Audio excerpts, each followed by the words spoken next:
Hey everybody, welcome to NoDQ&A video. I am here to answer your questions about WWE and TNA. You can submit future questions at formspring.me/AaronRift. I've had a few people ask me about sending in non-wrestling related questions. Please just stick to wrestling questions for the Formspring. If you want to ask me about other stuff like religion, politics, music, my lack of interest in sports, you can add me at facebook.com/AaronRift, and I'll be happy to answer any of your non-wrestling related questions. With that being said, let's get right down to the wrestling questions.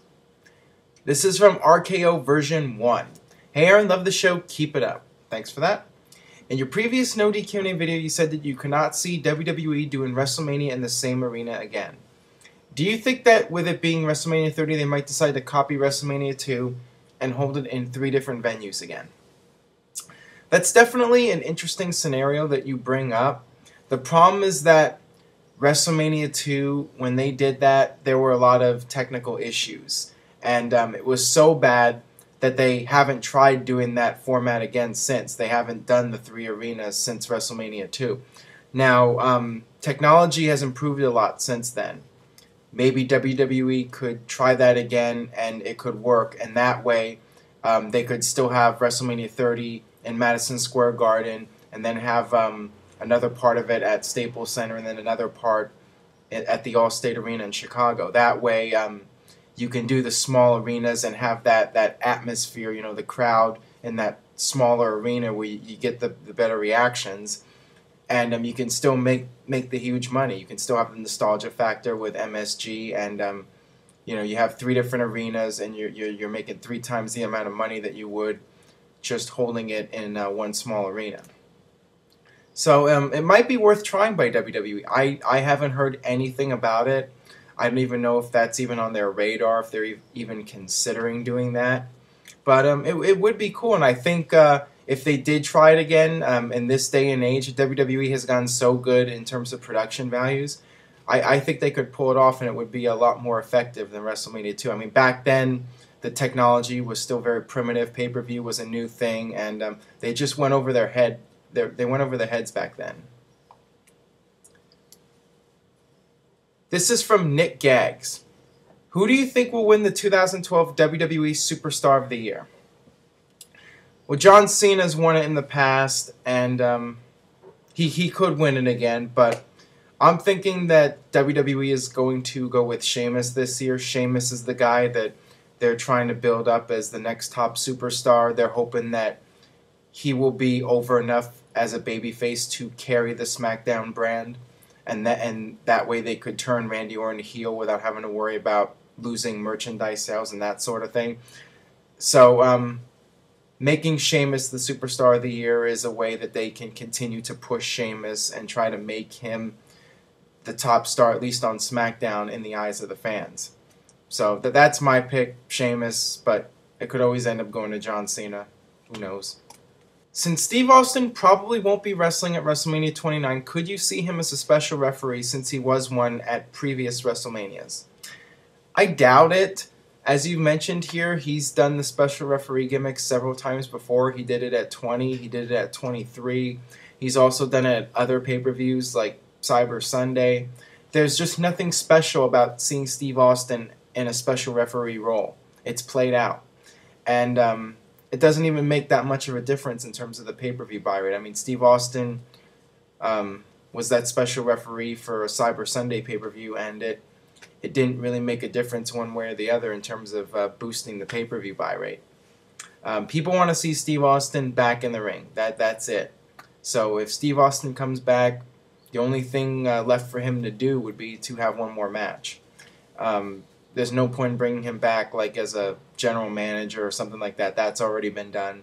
I mean, it is what it is. People want to see Steve Austin, the old Steve Austin, back in the ring doing his thing. And if he's not doing that, then the people just, you know, aren't that interested. I mean, there's only so many times he can come out and give somebody a stunner in some kind of in-ring talking segment. People want to actually see him back in the ring wrestling. This is from LDMJR. Hey Aaron, how surprised were you when Mick Foley won the TNA World title in 2009? Not surprised at all. Mick Foley came into TNA and he was one of the few guys like Sting, Kurt Angle. He was one of the guys that could come into TNA and he actually did move the numbers a little bit. Impact's ratings did go up when Mick Foley had a significant role on TNA television. So it was no surprise to me that he got the title. And TNA has the habit of putting the TNA World title on former WWE guys. That's something they've done for years. So it wasn't a surprise at all. And I'm glad he got that opportunity too. He could have one more world title reign even though his best days were long gone. This is from the name Davis. Hey Aaron, when do you think the world title lost its prestige? For me, it was when Edge retired and relinquished the title. Please answer in video. I would say it was before that. I think that the world title started to get watered down around the time that Jack Swagger won it. When you start putting the world title on a guy that you don't see as a main eventer, you just put the title on him and hoping all of a sudden he's going to be this huge star. It doesn't work that way. You can't just do it like that. And I'd have to say, maybe even going further back, I mean, when Rey Mysterio won the world title, I wasn't a big fan of that to begin with, having him win the title just as a way to pay tribute to Eddie Guerrero.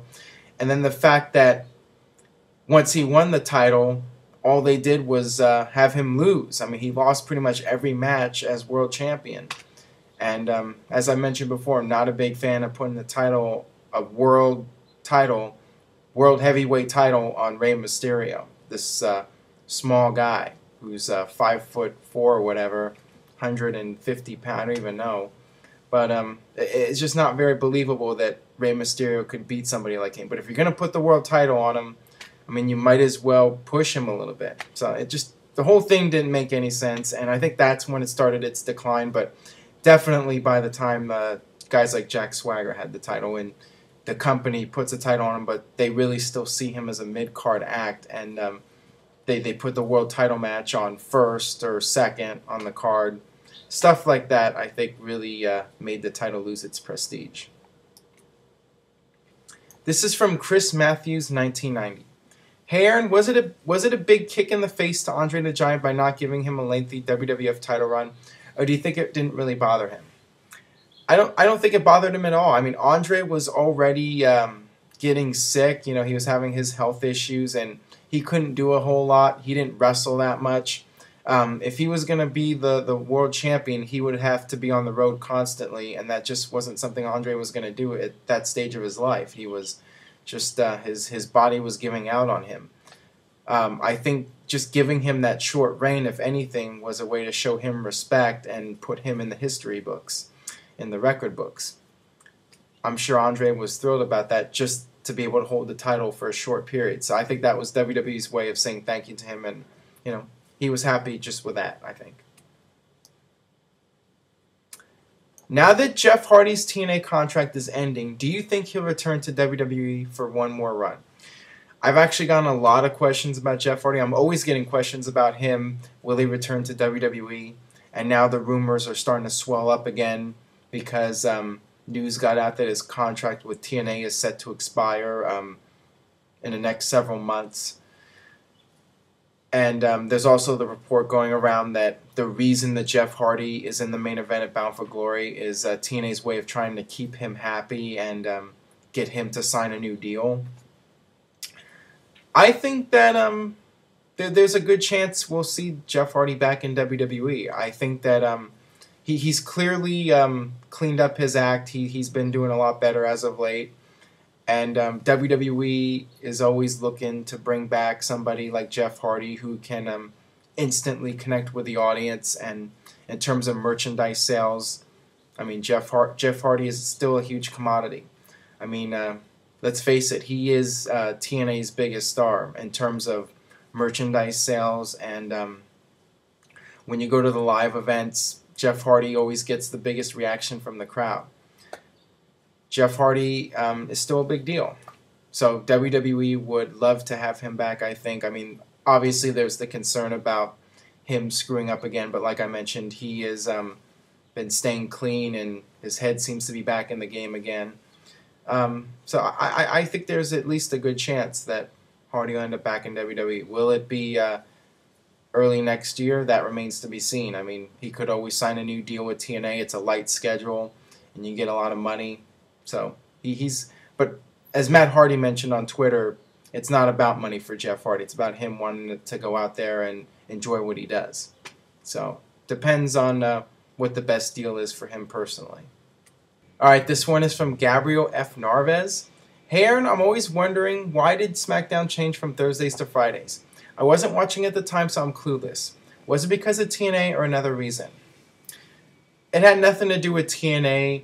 The decision to move to Fridays was already set in place before TNA even went onto Spike TV on Thursday nights for Impact. And I don't think it would have mattered to WWE one way or the other if TNA decided to go head-to-head with them. I think that TNA ended up making the decision to go to Thursday nights on Spike because WWE made the switch, and TNA was able to go on Thursday nights, a night that people were used to watching wrestling, and they didn't have to worry about competing with WWE. Now, as far as the SmackDown change goes, I think it was a decision by the network, not WWE. You know, UPN was going through a lot of changes at the time, and they were changing lineups around, moving shows on different nights, and somebody just made the decision that they wanted wrestling on Friday nights. And I'm sure if WWE had a say in it, they would have wanted to stick with Thursdays because that's what people were in a habit of doing. They were in a habit of watching on Thursdays, and let's face it, Friday's not the best night of the week to watch TV. People are out doing things on Friday nights, and I'm sure WWE knew this, and they were reluctant about making the switch, but at the end of the day, they had to do whatever the network wanted them to do, so they just had to go with it. Alright, that'll wrap it up for this edition of No DQ&A video. Make sure you subscribe, youtube.com/NoDQ&AW. Tell a friend on Facebook, Twitter, whatever social media site you use, and I will see you this weekend for more No DQ&A video.